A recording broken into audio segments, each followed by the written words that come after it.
In this video, I'll show you how to repurpose wood like this to create a simply beautiful item that will surely charm many people, especially women. The wood used in this project is all repurposed. I have a piece of Brazilian pine, which is a leftover board found in the discard pile. I'll also use a piece of ivory wood. This wood was taken from an old piece of furniture. It has nail and screw marks. Additionally, I'll reuse parquet blocks. They're different types of hardwoods. These pieces have nails, which I'll need to remove. I'll also need to cut in this spot to remove the section with pitch and sand.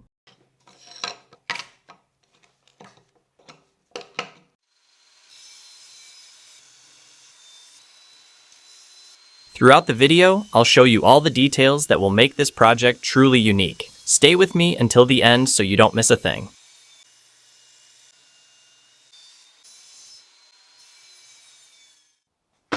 Two of them will be cut to 68 millimeters in width and 21 centimeters in length, keeping the same size as the others. Another one will be split in half to get two pieces.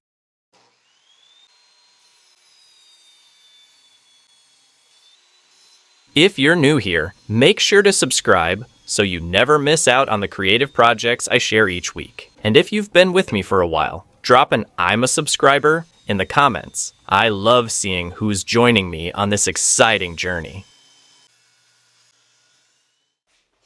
Now that everything is cut, I'll take it to the planer to clean the surfaces. These scraps will be saved for future projects. Want more woodworking video suggestions? If so, click the like button if you haven't already. This helps show YouTube that this type of content is relevant to you.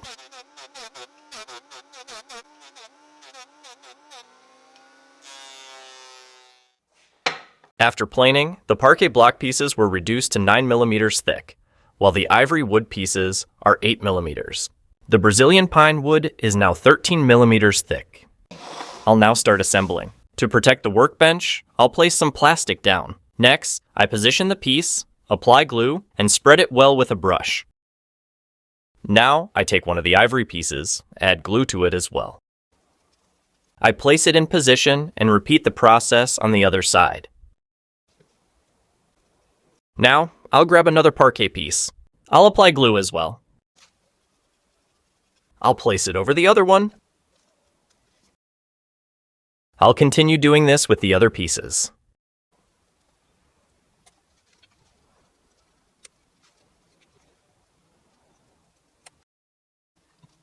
Now, I'll place this Brazilian pine piece, which is the thickest. It will go right in the center.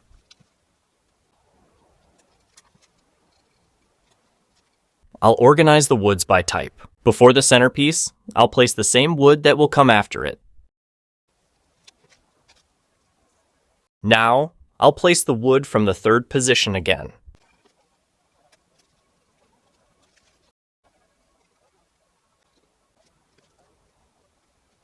And the last piece will be placed, which is the same wood as the first piece.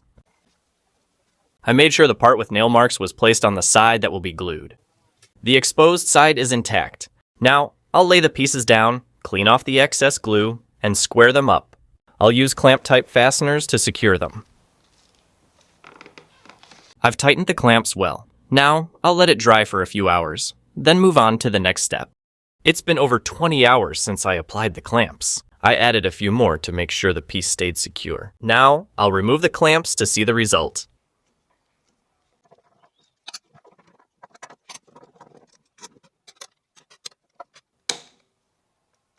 Here's the result. The piece is well glued. In the next step, I'll run it through the thickness planer to align the sides.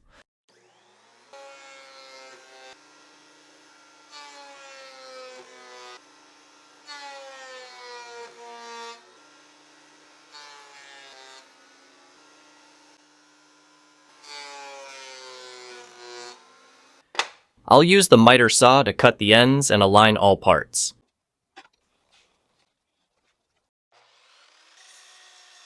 For those looking to improve their woodworking projects, the video description is packed with useful links that can make a difference. Be sure to check them out.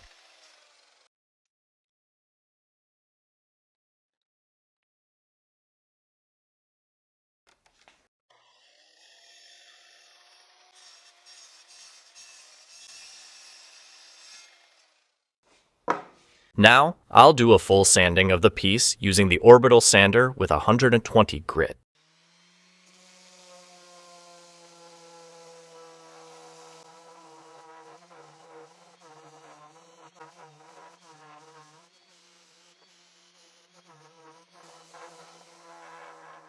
I'll use the router with a 45-degree bit to break all the edges. The cut depth will be 6 millimeters.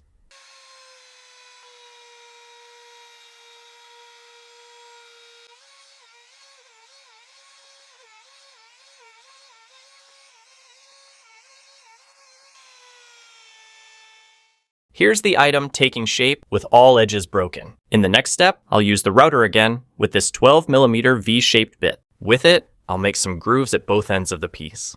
I'll use this attachment to create the grooves. The router will slide over this part, which has the same height as the previous one. This piece serves as a base, and the limiter will ensure that I make the cut evenly on both sides. Since everything is securely clamped, I'll be safer during the machining process.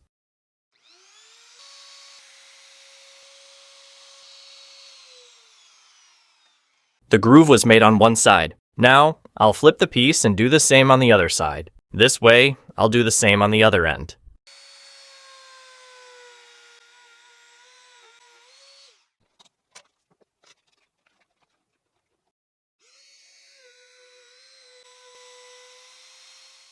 I'll place this piece underneath the other to raise it slightly.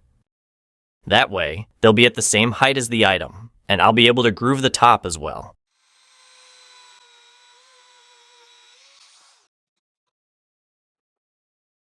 Is this step-by-step content helpful to you? Let me know in the comments what you like most, and what could be improved in the channel's videos. Your feedback is essential.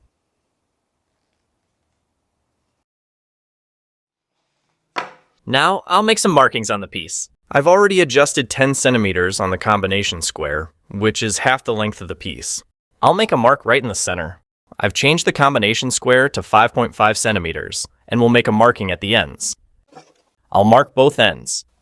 I've changed the combination square to 3.2 centimeters, which is half the width of the piece. Now, I'll mark in the opposite direction on all the previous marks.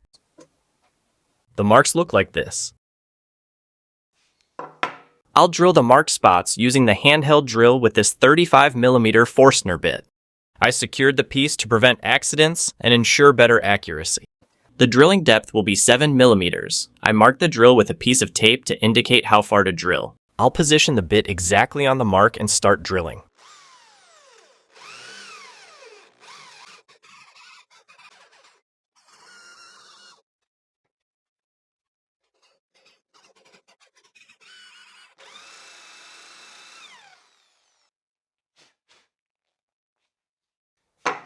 I'll quickly go over it again with the orbital sander using 120 grit sandpaper.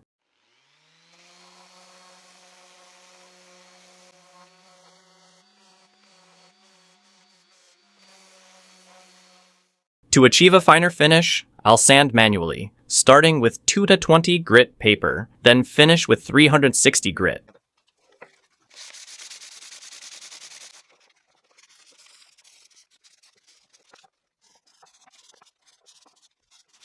This video can be a great inspiration for your friends who enjoy creating wooden items. Share it with them.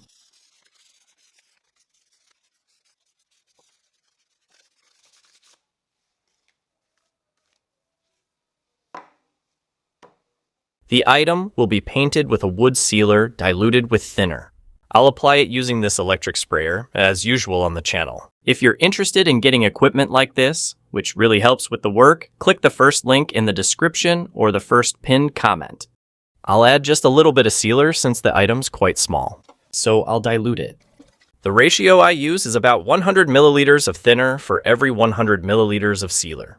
This is how I usually do it, but remember, always follow the instructions on the product and equipment labels you're using.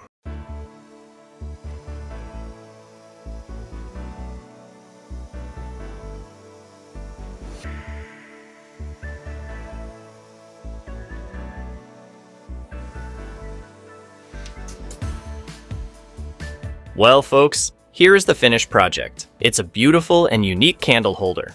What do you think of this creation? Share your opinion. It's valuable to me and to those who read the comments. Stick around and explore one of the creative projects that will appear on your screen. Click and get inspired. Thanks for watching, and we'll see you in the next video.